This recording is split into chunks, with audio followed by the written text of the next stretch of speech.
Okay so अब सबसे obvious question जो आएगा वो होगा कि यार अगर हमारे पास इस तरह की इक्वेशन है, ठीक है, इसको सॉल्व कैसे करते हैं, ठीक है। तो ये तुम लोगों ने 10th में पढ़ा है, तो मैं बहुत ज़्यादा डिटेल में जाऊंगा नहीं, बट मैं ब्रीफली बता दूंगा। तो अब यहाँ पे देखो, अब तुम बोलोगे कि अब यहाँ पे तो A2 A1 A0 लिखा था, तो उससे कोई फर्क नहीं पड़ता है, ये जस्ट नाम है, these are variable names, okay. ये XYZ की तरह कुछ भी लिख सकते हो।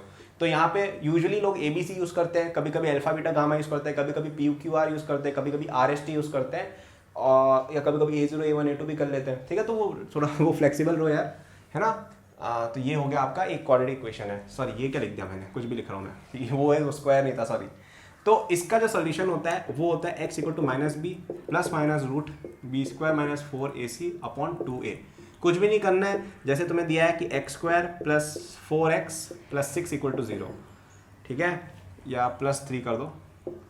इसके रूट्स निकालें तो क्या आएंगे, ठीक है। इसमें देखो आप वैल्यूज निकालो, a की वैल्यू क्या है 1, ठीक है, 1x स्क्वायर है, b की वैल्यू क्या है 4, सी की वैल्यू क्या है 3। इस इक्वेशन में डाल दो। अब इस इक्वेशन में डाल के मैं सॉल्व नहीं करूंगा, क्योंकि यार वो 10th क्लास के बच्चों का काम होता है, अपन यहाँ IIT निकालने आए, 10th क्लास करने आए नहीं है। सॉल्व करके देखो, आंसर निकाल के चेक करो कि क्या आ रहा है, ओके। ये हुई एक बात। तो ये हो गया सोल्यूशन सॉल्व करना। इसके अलावा और भी मेथड्स होते हैं, कंप्लीटिंग द स्क्वायर वगैरह, लेकिन आप ये तरीका याद रख लो, ये तरीके से कई बार सॉल्व हो जाता है। और स्क्वायरिंग वगैरह यार वो प्रैक्टिस से आ जाएगा आपको, ठीक है। तो वो प्रॉब्लम सॉल्विंग कोर्स में देखेंगे, that is a problem solving strategy, not a concept. तो अब ये हुई एक बात। अब बात आती है सम ऑफ रूट्स की, प्रोडक्ट ऑफ रूट्स की। तो यहाँ पे एक अच्छी ऑब्जर्वेशन ये भी है कि आप उस फॉर्मूला को लो, ठीक है, और आपके पास जो दो रूट्स है, ठीक है, तो वो मैंने लिखा था ना minus b plus minus root b square minus 4ac by 2a। इसके अंदर आप प्लस जब लोगे तो एक रूट आएगी, तो अल्फा में प्लस ले लेना, बीटा के अंदर माइनस ले लेना, ठीक है। तो ये दोनों रूट्स जब आएंगी तो आप इनको ऐड करोगे ना, तो आपको पता चलेगा कि अल्फा प्लस बीटा जो होता है माइनस बी बाई ए होता है, और अल्फा इंटू बीटा होता है सी बाई ए, ठीक है। ये इसका सोल्यूशन लो, इसको प्रूव करने की कोशिश करो, मल्टीप्लाई करके देखो क्या आता है, ओके। एक में प्लस लेना है, एक में माइनस लेना है, दोनों को मल्टीप्लाई करो, दोनों को प्लस करके देखो, यही आएगा, ओके। तो ये एक इंपॉर्टेंट फॉर्मूला हो जाता है, आपको पता होना चाहिए कि ऐसा कुछ होता है, ओके। अगर ये हमारी इक्वेशन है तो अब इसमें बहुत सारी चीज़ें आती हैं, कोई कोई पूछते a माइनस बी क्या है, तो यार आप इस सबसे निकाल सकते हो यार। जैसे कैसे निकालोगे, a plus b whole square क्या होता है, a square plus b square plus 2ab, ठीक है। इनमें से अगर आपने माइनस 4ab कर दिया तो क्या आ जाएगा इधर, ये माइनस 2ab हो जाएगा, ठीक है। ये इधर हो जाएगा, प्लस की जगह माइनस हो जाएगा, ये alpha minus beta whole square हो गया, इसका अंडर रूट ले लो और देख लो यार क्या होना चाहिए। तो इस तरह की चीज़ें हम कर सकते हैं, प्रॉब्लम सॉल्विंग वगैरह में बता दूंगा आपको। तो ये कॉन्सेप्ट मैंने बता दिया कि इस तरह से क्वेश्चन सॉल्व होते हैं, ओके। कोई कोई पूछ लेते हैं alpha square plus beta square क्या है, तो वापस से इस तरीके से निकाल सकते हैं कि इसको अगर इधर शिफ्ट कर दे, अल्फा प्लस बीटा निकाल सकते हैं, अल्फा बीटा निकाल सकते हैं, तो alpha square plus beta square आ जाएगा। तो इस तरह की छोटी मोटी चीज़ें बड़े बड़े एग्जाम्स में होती रहती हैं। अब एक बात होती है कि इसको अगर हम जनरलाइज करना चाहें, मैं वापस एक बात बोल देता हूं कि तुम में से जो लोग पहली बार इस तरह की चीजें देख रहे होंगे ना कि यार ये polynomial x y z alpha beta gamma क्या आ गए, घबराओ मत यार, चिल मारो। क्योंकि ये चीजें पहली बार बच्चे देखते सबका दिमाग खराब होता है, एक दिन में किसी को समझ में नहीं आने वाला है। ये वीडियो बार बार देखो, नहीं समझ में आए तो क्लोज करके कुछ और पढ़ लो, कुछ और कर लो, 2 घंटे बाद वापस आओ, समझ में आएगा, पक्का आएगा, पक्का आएगा ही आएगा, ठीक है। इंसान का दिमाग बेवकूफ़ नहीं होता है, इंसान is a very evolve animal, ठीक है। तो तुम लोग की बुद्धि है, बस तुम लोग एफर्ट नहीं लगाते हो, अगर किसी को समझ में नहीं आ रहा है। सो एफर्ट लगाओ, कोई समझ में नहीं है वापस वीडियो देखो, नहीं समझ में आए किसी और बुक से पढ़ने की कोशिश करो, फिर वीडियो देखो, समझ में आएगा, आएगा ही आएगा, ओके। प्रैक्टिस से ही परफेक्ट बनता है आदमी। सो घबराओ मत, कुछ समझ नहीं आ रहा है तो कंसिस्टेंट रहो, यही कंसिस्टेंसी का गेम है, पूरा खेल है और गेम है।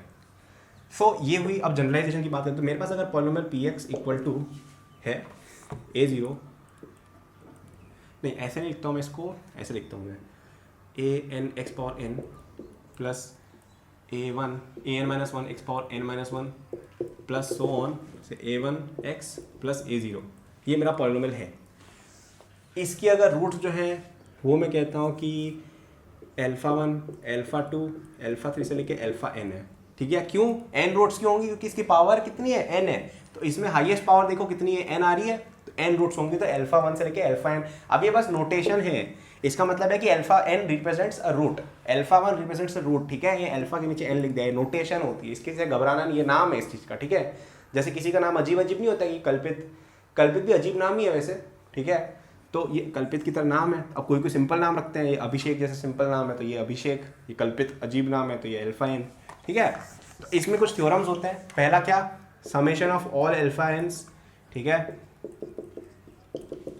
ये क्या होता है आपका minus a n minus one by a n, ठीक है। अब अगर तुम इसके अंदर ध्यान दो तो a x square plus b x plus c वाली जो इक्वेशन थी उसमें भी ऐसा ही हो रहा था। इसके अंदर अल्फा, इसमें अल्फा 2 थे तो अल्फा प्लस बीटा लिख दिया मैंने। सम कितना था उनका माइनस बी बाय, यहाँ पे माइनस बी क्या है ये, ठीक है। देखो एन माइनस वन का कोएफिशिएंट कितना है, बी है, आगे माइनस, और ये सेम आ रहा है कि नहीं आ रहा है ना। कन्विंस योरसेल्फ कि दिस इज ट्रू। अब एक चीज़ होती है कि alpha 1 alpha 2 plus alpha 2 alpha 3 and so on, इस तरह के मतलब दो तरह के कॉम्बिनेशन। तो इसको हम ऐसे लिख देते हैं। हाँ, अब इस चीज़ को लिखने का तरीका ये होता है, ठीक है, ये तूने 9-10 में पढ़ा होगा। हाँ, सो ये क्या होता है कि इस चीज़ का मतलब होता है ये कि आपके पास i इक्वल टू 1 से लेके n डालो, तो यहाँ पे i की वैल्यू 1 डाले तो क्या बचेगा, i अल्फा 1 आएगा, ठीक है। फिर आप i की वैल्यू 2 डालो तो अल्फा 2 आएगा, 3 डालो तो अल्फा 3 आएगा, डालते जाओ अल्फा n माइनस 1 आएगा, अल्फा n आएगा।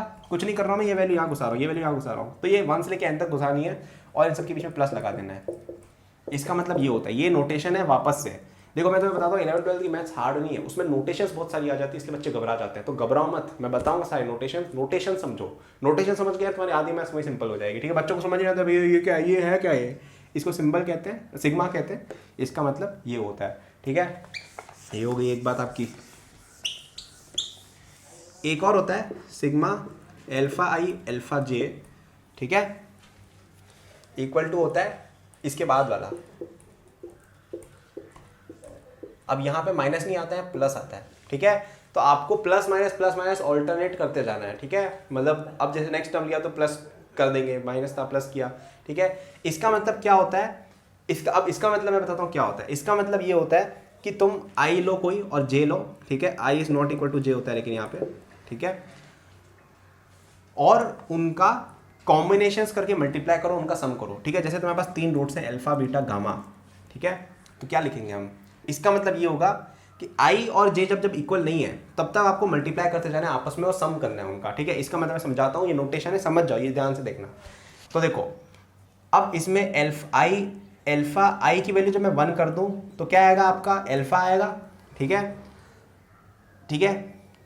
ये समझना थोड़ा मुश्किल है। मैं ऐसा करता हूँ कि तुम्हारे पास जैसे 3 रूट्स हैं, उनका नाम जैसे मैं दे देता हूँ R1 R2 R3, ठीक है। ये रूट्स का नाम है R1 R2 R3, जैसे तुम्हारे रूट्स हैं, ओके। तो अगर मैं i की वैल्यू 1 डालता हूँ तो मेरे पास क्या रूट आएगी, R1 आएगी, ठीक है। अल्फा 1 क्या है, R1 है। अरे यार ये, हाँ चलो इसको अल्फा 1 अल्फा 2 अल्फा 3 ही कर दो, तुम्हें समझने में आसानी होगी, ठीक है।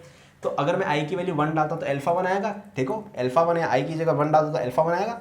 तो अल्फा 1 लिखा मैंने। अब मेरे को डालना है कि j भी डालना है कोई और मल्टीप्लाई करना है दोनों को, ठीक है। अब मैं j की वैल्यू 1 तो डाल नहीं सकता क्योंकि लिखा है कि i और j बराबर नहीं होने चाहिए, तो मैं 2 डाल के देखो, ये देखो अल्फा 2, ये पहला टर्म आ गया। अब मैं और कॉम्बिनेशन बचा है 1 के साथ, और कोई कॉम्बिनेशन बचा है, हाँ 3 का बचा है, तो अल्फा 1 अल्फा 3 लिख दिया, ठीक है। अपन आते हैं अल्फा 2 पे, ठीक है। अब अल्फा 2 का अल्फा 1 के साथ ऑलरेडी कॉम्बिनेशन बन चुका है, अल्फा 2 का अल्फा 3 के साथ बना है, नहीं बना है। अल्फा 2 तो हम कर नहीं सकते क्योंकि आई और जे इक्वल हो नहीं सकते, ठीक है। अब 3 पे आते हैं, 3 का 1 के साथ कॉम्बो बन चुका है, 2 के साथ बन चुका है, 3 के साथ बन नहीं सकता, तो बस इनके बीच में प्लस लगा दो, ठीक है। ये होता है नोटेशन। इसका मतलब क्या होता है कि बीच में जो भी टर्म्स लिखी है ना, इनके सारे कॉम्बिनेशन लिखो, सबके बीच में प्लस घुसेड़ दो, बस ये हो गया। तो यहाँ पे कॉम्बिनेशन की कंडीशन यहाँ लिखी रहती है। तो यहाँ पे कॉम्बिनेशन की कंडीशन ये थी कि तुम्हें जो मर्जी पड़े बनाओ, लेकिन आई और जे इक्वल नहीं होने चाहिए और टर्म्स रिपीट नहीं होनी चाहिए, ठीक है। तो अब इसको लिखने का वैसे पूरा एलोबरेट तरीका होता है, बट समझाने के लिए मैंने ये लिखा है। बट इसका मतलब बेसिकली ये है कि तुम्हें जब इस तरह के मतलब तुम्हें कॉम्बिनेशन लेने हैं 2-2 के टर्म्स में, ठीक है। यहाँ पे वैसे एन के टर्म्स में, तो ये एक और चीज़ होती है, ठीक है। अब ये एक और आता है अल्फा आई अल्फा जे अल्फा के, ठीक है।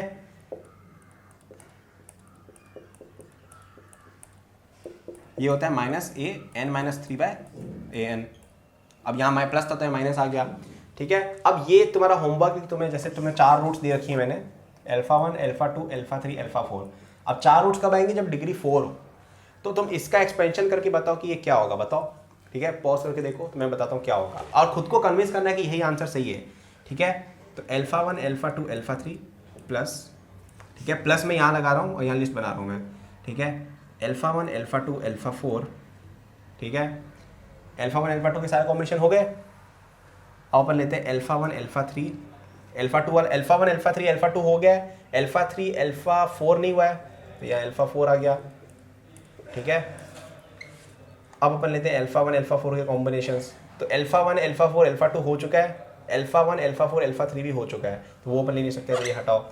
तो अब अल्फा 1 के बेसिकली सारे कॉम्बिनेशन हो गए खत्म। अपन अल्फा 2 पे जाते हैं, अल्फा 2 के अंदर अपन अब घुसाते हैं अल्फा 1। अब देखो अल्फा 1 में कहीं भी डालूंगा तो ऑलरेडी कवर हो चुका होगा, डाल के मतलब नहीं है, तो अपन यहाँ पे क्या करेंगे, अल्फा 2 लेंगे और उसमें अपन देखेंगे कि यार अपन क्या करते हैं, इसके अंदर अपन अल्फा 3 जैसे डालें। अब अल्फा 2 अल्फा 3 अल्फा 1 हो चुका है, तो अल्फा 4, अब ये वाला टर्म हुआ नहीं है, ठीक है। अब तुम देखोगे कि और कोई चीज़ पॉसिबल ही नहीं है, ठीक है। तुमने पहले इसको लिया, ठीक है, और फिर इनमें से दो कोई से भी सिलेक्ट किए, तो ये देखो ये एक कॉम्बिनेशन आया, एक कॉम्बिनेशन आया, एक कॉम्बिनेशन आया। फिर तुमने बोला कि इसको मैं नहीं लूँगा और बाकी से बात करते हैं, ठीक है, तो एक ही बचा। इस तरह से तुम समझ सकते हो, ठीक है।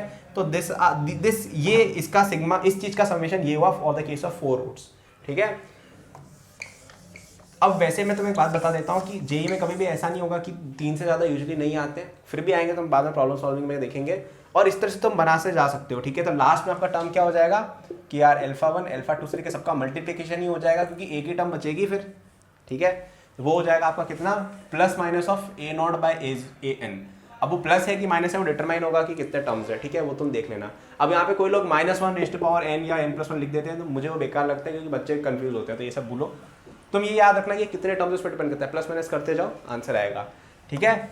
तो ये एक चीज़ है, थोड़ी सी कॉम्प्लिकेटेड है, बच्चों को समझ में नहीं आती एक बार, स्पेशली ये नोटेशन क्या हो रही है। तो मैंने नोटेशन समझाने का बहुत अच्छा ट्राई किया इस वीडियो में, आप एक बार प्लीज़ नोटेशन देखिएगा कि मैंने कैसे समझाया है, उससे आपको काफ़ी क्लैरिटी आएगी। और ये नोटेशन ही लोग नहीं समझाते हैं, ठीक है। तो इसका मतलब बेसिकली ये होता है, तो आप ये चीज़ याद रख सकते हैं। इसको रिप्रेजेंट करने का सही तरीका वैसे ये नहीं है, यहाँ पे कंडीशंस और लिखनी होती हैं कि मैं क्या कंडीशन लगा रहा हूँ, बट समझने के लिए एक बार ठीक है, ठीक है। जेई में अपन को सब्जेक्टिव पेपर नहीं देना, ऑब्जेक्टिव देना है, तो आप ऐसे कर लो, ओके। तो ये हुई एक बात। तो जैसे अब मेरे पास क्वाड्रेटिक की जगह जैसे 3 डिग्री का पॉलिनोमियल है, ठीक है, इसको क्यूबिक पॉलिनोमियल कहते हैं कुछ लोग। तो इसमें भी कुछ प्रॉपर्टीज होती है जो आप देख सकते हो। जैसे मेरा पॉलिनोमियल ऐसा है कि a3x³ plus a2x² plus a1x plus a0 = 0, जैसे ये मेरा पॉलिनोमियल है। इसमें अगर मेरे पास रूट्स अल्फा बीटा और गामा है, क्यों 3 क्यों लूँगी, क्योंकि 3 पावर है, ठीक है। तो इसमें अपन ये फॉर्मूले लगाते हैं, तो alpha plus beta plus gamma कितना होगा, माइनस दिस अपॉन दिस। अब इनके दो तरह के कॉम्बोस, यानी alpha beta plus beta gamma plus gamma alpha equal to कितना होगा, दिस अपॉन दिस। प्लस में प्लस क्यों आएगा, क्योंकि अपन ने पहले माइनस लगाया था। फिर क्या होगा, अल्फा बीटा गामा 3 के तरह के combos equal to minus a0/a3, ठीक है। अब यहाँ पे और के तो हो नहीं सकता, 4 रूट्स तो है नहीं कि 4 कॉम्बो ले, तो ये हो गया। तो ये भी तुम याद रख सकते हो, याद क्या रखना है, ये तो मतलब ऑब्वियस सी चीज़ है, मैंने बता दिया तरीका, ठीक है। तो इस तरह की जिनमें क्वेश्चन आते हैं, मैंने क्या क्या बताया कि क्वाड्रेटिक क्वेश्चन सॉल्व कैसे करते हैं, ठीक है। फिर मैंने आपको एक जनरल पॉलिनोमियल लेके उसके रूट्स और sum of roots, product of roots के बारे में बताया, उससे कैसे अल्फा स्क्वायर बीटा स्क्वायर वगैरह होता है सब बताया।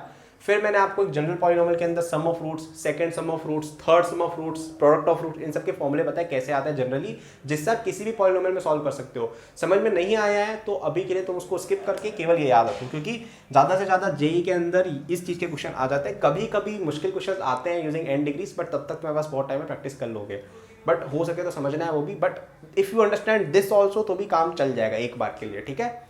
तो ये थी अब ये वीडियो। अगली वीडियो में हम थोड़ा ग्राफ्स और उस चीज़ के बारे में देखेंगे, अब quadratic equations. Thank you for watching this video till the and. I am sure that you enjoyed it. यदि आप अपनी पूरी जेई प्रिपरेशन मेरे साथ करना चाहते हैं तो आपको डिस्क्रिप्शन में मेरे जेई के फुल कोर्स का लिंक मिल जाएगा। इस कोर्स में आपको जो यूट्यूब पे मेरे लेक्चर्स और प्रॉब्लम सॉल्विंग के वीडियोस मिलते हैं उसके कंपेयर में बहुत ज़्यादा कंटेंट है, एंड आपको यहाँ पे practice sheet with solution, test series with solution भी मिलती है। It's a complete solution, you can rely on it. आप यदि किसी कोचिंग जाते हैं या अगर आप सेल्फ स्टडी करते हैं, in both cases it will be very useful, so do check it out, okay. इसके अलावा मेरे जेई के फ्री नोट्स भी डिस्क्रिप्शन में लिंक्ड है, एंड डिस्क्रिप्शन में और भी मैंने बहुत सारे रिसोर्सेज फॉर स्टूडेंट्स डाले हुए हैं, जैसे the books that I recommend, my social media and my newsletter in case you want more content और if you want to approach me with any doubts और सजेशन। नोट्स हैं NEET के students के लिए, कॉलेज स्टूडेंट्स के लिए, startup enthusiast के लिए भी, ओलंपियाड एंथुसियास्ट के लिए भी कोर्सेज हैं, तो चेक जरूर कर लीजिएगा डिस्क्रिप्शन, आपको काफ़ी यूजफुल रिसोर्सेज वहाँ मिलेंगे। Thank for watching, like subscribe कर लीजिएगा for more such videos. Good luck.